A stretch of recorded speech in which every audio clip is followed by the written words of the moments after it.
Assalamualaikum warahmatullahi wabarakatuh.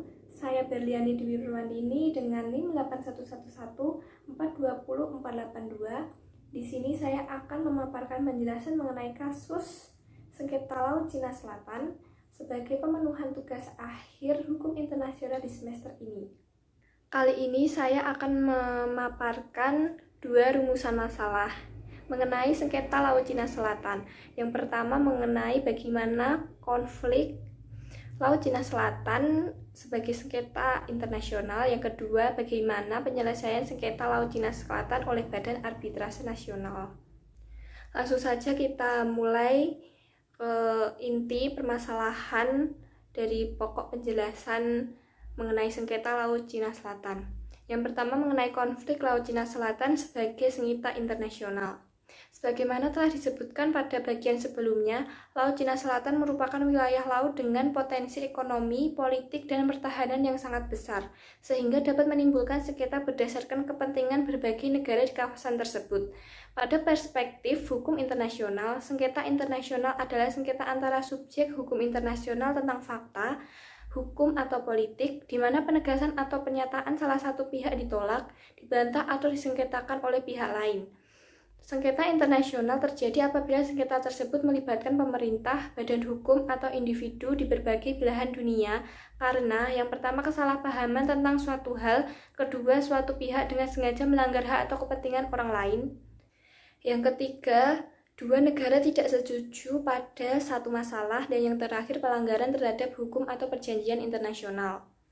Sengketa Laut Cina Selatan yang melibatkan beberapa negara yang memenuhi syarat yaitu Cina, Taiwan, Filipina, Malaysia, Brunei Darussalam, dan Vietnam dapat digambarkan sebagai sengketa hukum maritim internasional terpanas abad ini. Lanjut dari partisipasi beberapa negara, durasi sengketa masih berlanjut. Sengketa ini muncul karena pemerintah Cina mengklaim memiliki kedaulatan atas hampir seluruh Laut Cina Selatan dengan alasan bahwa nelayan tradisional adalah Kepulauan Spratly dan Paracel sejak 200 sebelum Masehi.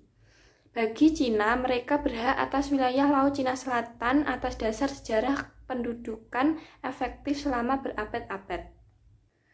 Basis sejarah yang dimaksud adalah traditional fishing ground, sebuah daerah penangkapan ikan yang dilakukan oleh nenek moyang mereka sejak dahulu kala. Sebagai wujud dari klaimnya, Cina telah menduduki beberapa pulau atau fitur maritim di zona konflik. Pada hakikatnya, klaim atas Laut Cina Selatan dilakukan pada tahun 1947 ketika pemerintah Cina dikuasai oleh Partai Kuomintang dengan membuat garis demarkasi yang disebut dengan Elephant Dash Line. Karena klaim ini, Cina menguasai sebagian besar Laut Cina Selatan termasuk Kepulauan Pratas, Macclesfield Bank, dan Kepulauan Spratly dan Paracel yang diperoleh Cina dari Jepang setelah Perang Dunia Kedua. Kemudian, pemerintah komunis menyederhanakan peta menjadi Nine Dash Line yang sekarang digunakan sebagai basis sejarah untuk hampir 3 juta kilometer persegi peperangan dengan rezim komunis. Nine Dash Line adalah peta daratan yang menggunakan 9 garis putus-putus sebagai penanda imajiner atau garis pemisah yang digunakan pemerintah Tiongkok untuk mengklaim sebesar 90% Laut Cina Selatan. Berdasarkan Nine Dash Line, wilayah laut yang diklaim Cina sebagai traditional fishing ground adalah 94.000 km persegi. Sayangnya, klaim Cina tumpang tindih dengan wilayah 5 negara lain yang juga mengklaim wilayah tersebut. Dalam hal ini, Cina membuat klaim atas Laut Cina Selatan atas dasar hak historis daripada karakteristik tanah seperti yang dipersyaratkan oleh Konvensi UNCLOS 1982 tentang hukum laut. Sampai dengan akhir tahun 2013, klaim Cina di Laut Cina Selatan tidak berubah, dan klaim Cina tidak hanya diwujudkan dalam sikap politik tetapi juga dalam hal lain. Di bidang militer, Cina biasanya berpatroli di perairan ini, terkadang menyebabkan bentrokan dengan kapal-kapal dari negara lain seperti Vietnam dan Filipina. Di wilayah eksploitasi, Cina juga menempatkan rig pengeboran di berbagai lokasi di Laut Cina Selatan.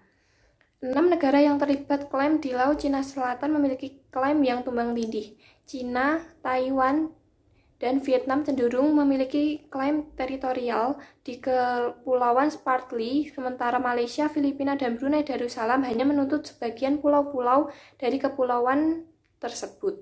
Pada dasarnya, ada 3 hal yang menentukan sengketa di Laut Cina Selatan antara 6 negara tersebut. Yang pertama, wilayah laut dan kepulauan di Laut Cina Selatan yang mengandung sumber daya mineral yang sangat besar, termasuk minyak dan gas, serta sumber daya kelautan lainnya. Kedua, perairan Laut Cina Selatan yang merupakan perairan teritorial yang berfungsi sebagai persimpangan lalu lintas maritim internasional, khususnya jalur perdagangan maritim yang menghubungkan jalur perdagangan Eropa, Amerika, dan Asia. Ketiga, pertumbuhan ekonomi yang sangat pesat di Asia menyebabkan negara-negara seperti Cina dan negara-negara di kawasan Cina Selatan, termasuk Amerika Serikat, menguasai dan memengaruhi Laut Cina Selatan yang senilai sangat strategis dan memberikan manfaat ekonomi yang sangat besar bagi suatu negara. Baik, pembahasan yang selanjutnya mengenai penyelesaian sengketa Laut Cina Selatan oleh Badan Arbitrase Nasional. Pada tahun 2013, Filipina mengajukan keberatan atas klaim dan aktivitas Cina di Laut Cina Selatan kepada Mahkamah Arbitrase UNCLOS atau United Nations Convention on the Law of the Sea 1982. Filipina menuding bahwa Cina mencampuri wilayahnya dengan menangkap ikan dan mereklamasi demi membangun pulau buatan. Filipina berargumen bahwa klaim Cina di wilayah perairan Laut Cina Selatan yang ditandai dengan 9 garis putus-putus bertentangan dengan kedaulatan wilayah Filipina dan hukum laut internasional. Pada tahun 2016, Pengadilan Arbitrase Nasional yang berbasis di Belanda memutuskan bahwa Cina telah melanggar kedaulatan Filipina di Laut Cina Selatan. Perserikatan Bangsa-Bangsa atau PBB menyatakan bahwasannya negara Cina tidak memiliki dasar hukum untuk mengklaim wilayah perairan di Laut Cina Selatan, namun pemerintah Cina tidak menerima putusan tersebut. Putusan itu sesuai dengan keberatan yang diajukan oleh Filipina. Mahkamah Arbitrase menyatakan tidak ada bukti sejarah bahwa Cina menguasai dan mengendalikan sumber daya secara eksklusif di Laut Cina Selatan. Cina menguasai sejumlah terumbu di Laut Cina Selatan dan mereklamasinya menjadi pulau yang dilengkapi dengan pelabuhan dan landasan udara. Namun, dalam hukum laut internasional, pulau buatan tidak diakui sebagai pulau. Mahkamah Arbitrase mengatakan Cina telah melakukan pelanggaran atas hak-hak kedaulatan Filipina dan menegaskan bahwa Cina telah menyebabkan kerusakan di lingkungan Laut Cina Selatan dengan membangun pulau-pulau buatan. Dalam putusan yang dikeluarkan, mahkamah menyatakan yang pertama, reklamasi pulau yang dilakukan Cina di perairan ini tidak memberi hak apapun kepada pemerintah Cina. Yang kedua, Cina telah melakukan pelanggaran atas hak-hak kedaulatan Filipina yang menegaskan bahwa Cina telah menyebabkan kerusakan lingkungan di lingkungan Cina Selatan dengan membangun pulau-pulau buatan.